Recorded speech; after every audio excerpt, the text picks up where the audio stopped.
Good morning, class 8th. So, students, we are on chapter number 2 land, soil, water, natural vegetation, and wildlife resources. And in this point, in this chapter, we have done the land resources, the soil resources, the water resources. In this class, we will start the natural resources. So, for this topic, we have to come to this slide natural vegetation and wildlife.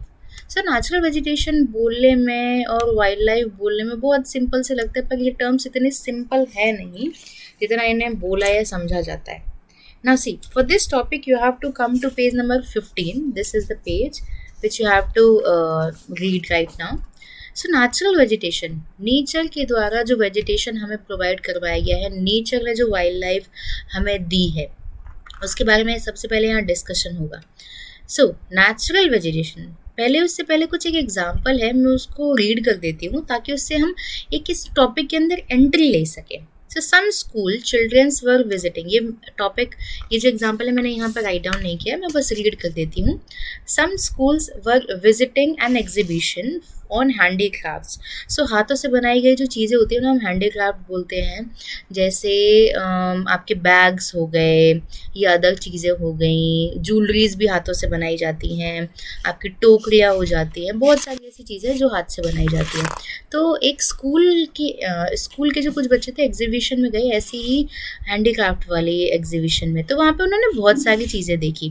तो जो मोना होती हैं वो pick करती हैं एक beautiful सा handy bag और बहुत ज़्यादा सरप्राइज हो जाती है. Yet it is made from jute, और वो कपड़े से नहीं बना, ना ही लेदर से बना है, ना अदर मटेरियल से, वो जूट से बना है. बहुत एक्साइटेड हो जाती है. तो उसकी टीचर बोलती है, do you see those baskets, lamp shades and chairs, जो आपके सामने रखी हुई हैं, आपने ये बैग देखो, इसके अलावा आपने चेयर्स देखी हैं, आपने लैम्प शेड्स देखे हैं, आपने बास्केट्स देखी हैं, सारी की सारी कैंस एंड बैम्बूज से बनी है, और ये सारी नेचुरल चीज़ें हैं. In eastern and north eastern humid regions of India, जो 7 सिस्टर्स वाले रीजन्स हैं, वहाँ पर बैम्बू बहुत मात्रा में उगाया जाता है. तो जैसी बोलते हैं बहुत ज़्यादा एक्साइटेड होकर, किसको, एक कितना ब्यूटीफुल स्कार्फ है. तो टीचर उन्हें एक्सप्लेन करती हैं, सिल्क वॉर्म से ऑब्टेन होता है, that are bred on mulberry trees, जो हमें उन पे मिलते हैं मलबरी ट्रीज के ऊपर. एंड एक आपकी इसी बुक के अंदर एक डायग्राम भी मेंशन है on page number 15. I have provided you the PDF of this chapter, so you can सी. एक सिल्क वर्म की पिक्चर भी इंसर्ट की गई है. अगर मैं आपको दिखाना चाहूँ तो ये रही वो सिल्क वर्म की फ़ोटो. ये सिल्क वर्म है, नीचे मेंशन भी है.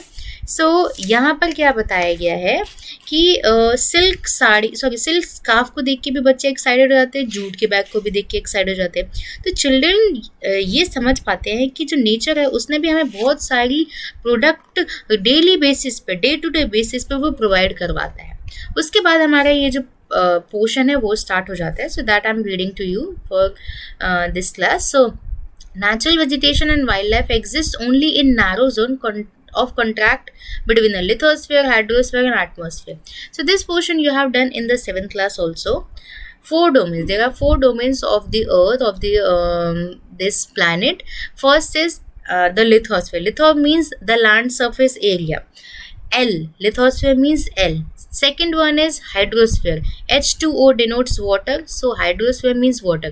जितना भी water content area है, जितना भी जैसे well हो गया, कुआं हो गया, lakes हो गए, rivers हो गई, oceans हो गए, small pond हो गया, सभी hydrosphere के अंदर आएगा. तो ज़मीन और पानी and atmosphere मतलब हवा, इन तीनों का कॉन्ट्रैक्शन, इन तीनों का एक नैरो जोन जहाँ पर ये तीनों मिलते हैं उसे हम बायोस्फीयर बोलते हैं.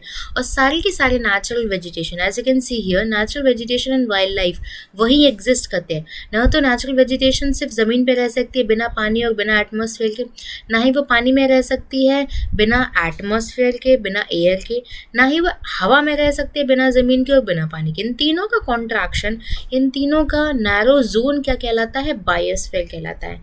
ये आप लोग 7th क्लास से पढ़ के आ चुके हैं। आई थिंक चैप्टर नंबर 1 के अंदर ये इंट्रोडक्शन था।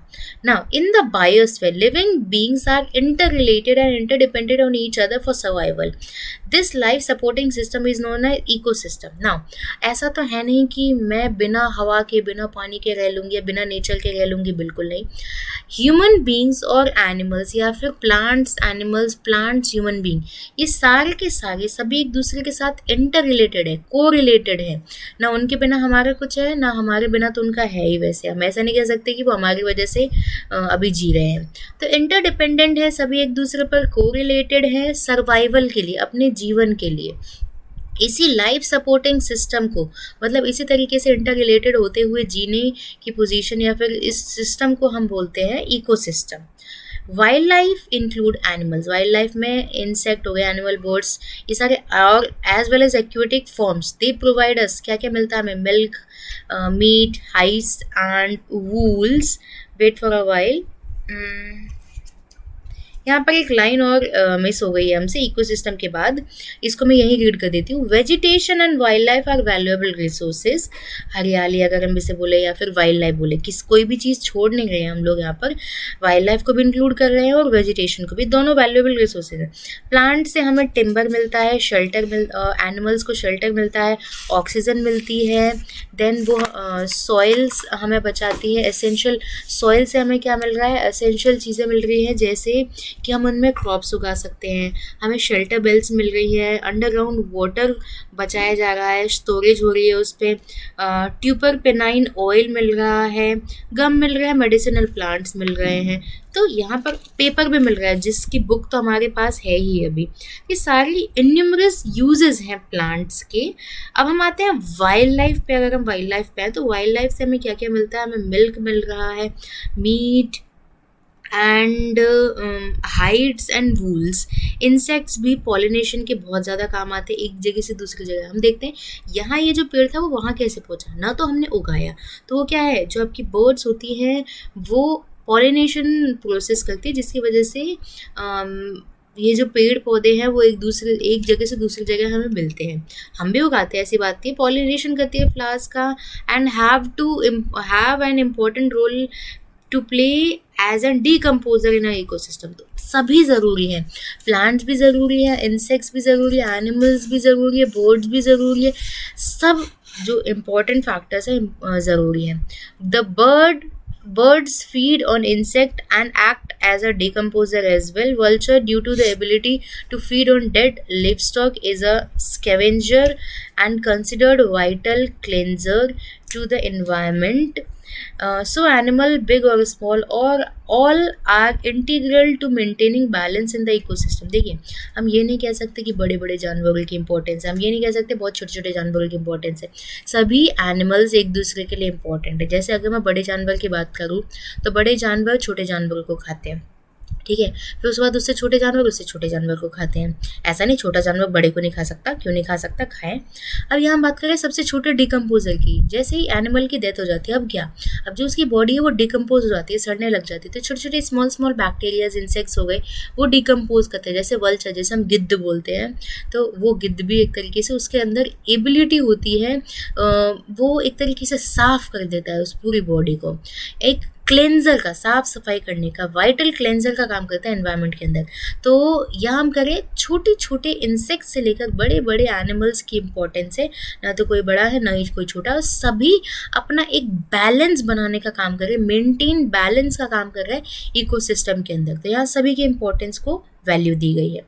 Now let's move forward to the next point, distribution of natural vegetation। कैसे डिस्ट्रीब्यूट हुआ है हमारा natural vegetation.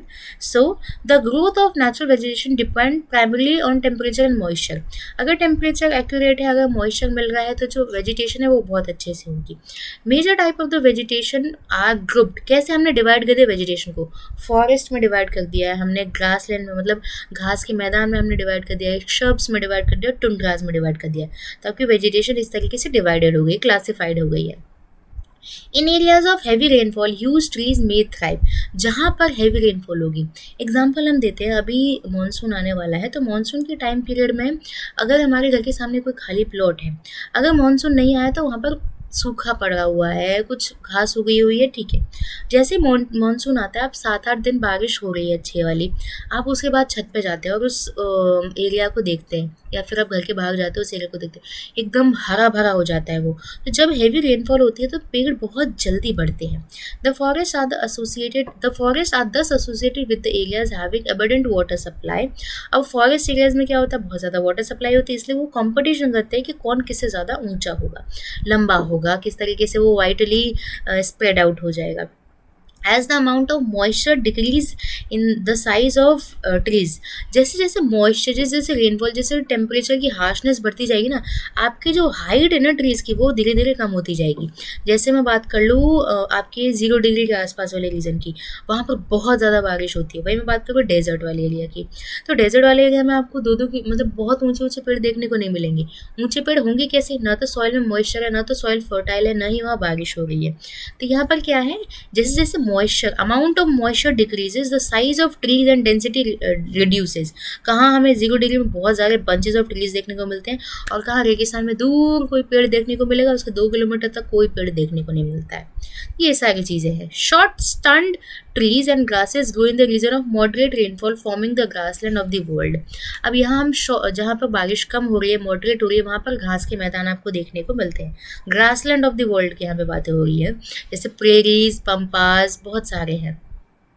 Thorny shrubs and scrubs grow, let me do this first of all, yes, shrubs grow in dry areas। छोटे छोटे कांटे वाले जो पेड़ होते हैं वो कहाँ उगते हैं, जैसे राजस्थान में बात करूँ, जो कटीले पेड़ होते हैं यहाँ उगते हैं। क्यों, क्योंकि यहाँ पर कम रेनफॉल होती है, लो रेनफॉल होती है। अगर मैं बात करूँ सिर्फ और सिर्फ 150 मिलीमीटर या 15 सेंटीमीटर साल भर की बारिश होगी, 15 से 25, तो 15 सेंटीमीटर का तो हमारा स्केल ही होता है। इसका मतलब सिर्फ इतनी बारिश होती है साल भर में रेगिस्तानों के अंदर, तो कौन सी वेजिटेशन इतने से में ही उग जाएगी।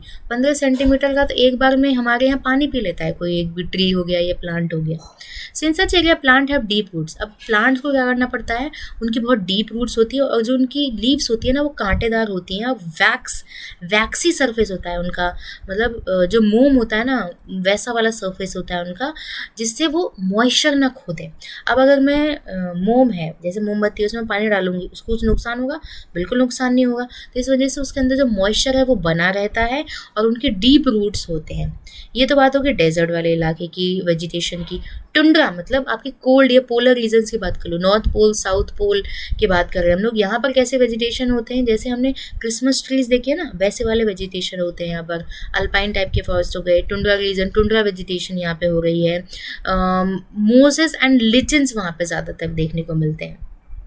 Today there are many more people in the world than there were 2 centuries back। अगर 2 सेंचुरी पिछले की बात करूँ, आज हमारी ज़्यादा पॉपुलेशन है। अब इस पॉपुलेशन को फीड करने के लिए हमें लार्ज एरियाज़ में फॉरेस्ट को क्लियर करना पड़ता है। क्लियर टू ग्रो क्रॉप्स, जंगलों को हटा के हमें क्रॉप्स को उगाना पड़ रहा है, क्योंकि लोग इतने ज़्यादा हो गए हैं, पॉपुलेशन इतनी ज़्यादा है, तो उनकी फीड कैसे करें, उन्हें खाना कैसे खिलाएं।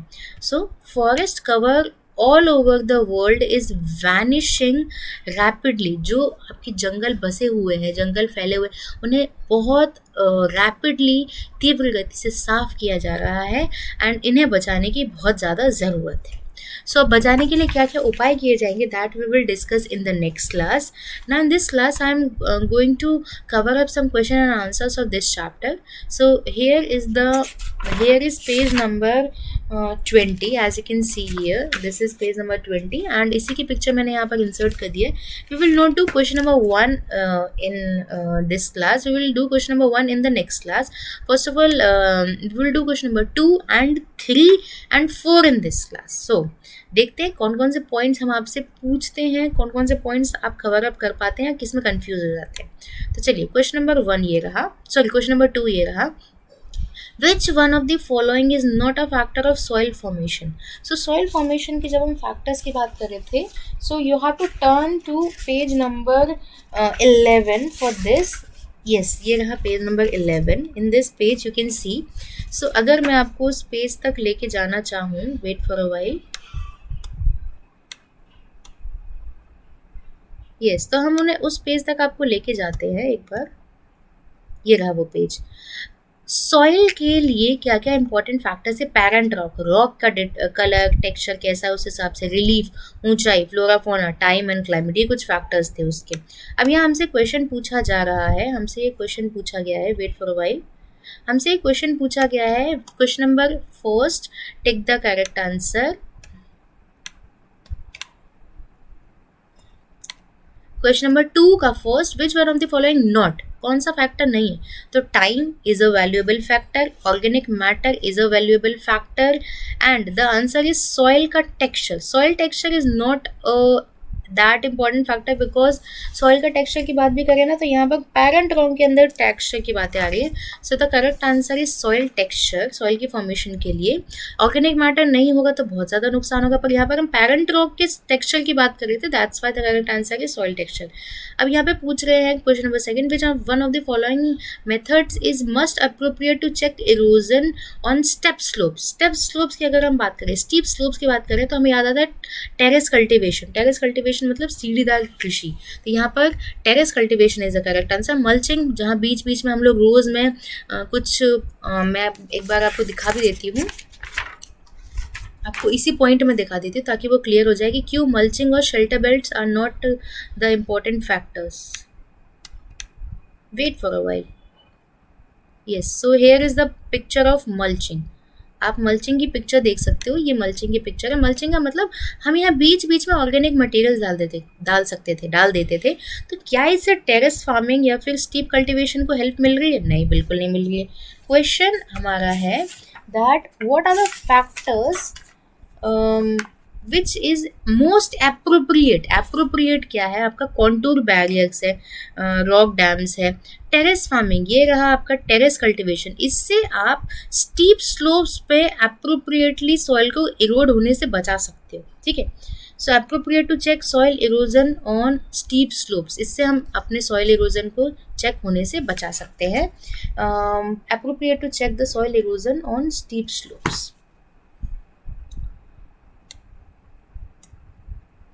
चलिए, स्लोप्स की बात आ रही है तो स्लोप्स का मतलब वैसे एरियाज जहाँ पर आपकी सीढ़ीदार कृषि की जाती है ना। विच one of the following is not in the favour of conservation in nature.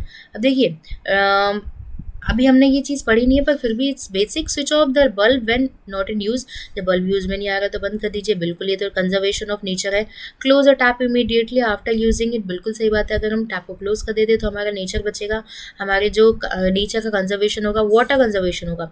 Last point है dispose polybags after shopping. Polybags का जहाँ नाम आया वहाँ पर हमारा ये पॉइंट एकदम सही हो जाता है, बिकॉज कंजर्वेशन ऑफ नेचर के लिए पॉलीबैग्स बिल्कुल भी ठीक नहीं है। नाउ क्वेश्चन नंबर 2 की तरफ हम बढ़ते हैं, match the following. For this question first आपका पॉइंट है लैंड यूज। लैंड यूज का मतलब है first point productive use of land. ऐसा नहीं है कहीं भी बर्बादी कर रहे हैं, कहाँ हमारा एग्रीकल्चर लैंड था उसको पूरा वैनिश कर दिया आपने, ये लैंड यूज नहीं है। ह्यूमस, ह्यूमस एक ऑर्गेनिक मैटर है जो कि आपके डिपॉजिट होता है टॉप ऑफ द सॉइल। अगर ह्यूमस अच्छा है तो आपकी सॉइल फर्टाइल होगी। रॉक डैम, रॉक डैम मतलब पत्थर हम लोग खड़े करते थे जिससे आपकी सॉइल जो है वो इरोड नहीं हो पाती थी। बायोस्फीयर, नैरो जोन है between lithosphere, hydrosphere and atmosphere. So I hope you all have done this point also. Question number 4, Ganga Brahmaputra plain of India is an over populated region. बिल्कुल सही बात है, यहाँ पर बहुत ज़्यादा पॉपुलेशन इसीलिए है क्योंकि यहाँ पर रिवर्स फ्लो करती है। वाटर अवेलेबिलिटी पर person in India is declining, बिल्कुल पानी की जो दर है वो कम होती जा रही है हर पर्सन के हिसाब से। Rows of tree planted in coastal area to check the wind movement is called intercropping, बिल्कुल गलत है, इससे हम सॉइल को इरोड होने से बचाते थे। Human interference and changes of climate can be maintain ecosystem. अगर ह्यूमन इंटरफेरेंस कर रहा है और क्लाइमेट चेंज हो रहा है तो क्या ये इकोसिस्टम मेंटेन कर रहा है? बिल्कुल गलत है। So by this topic we have completed some of the question and answers of this chapter. So what you have to do? You have to do question number 2, 3. Wait for a while. Let me zoom this.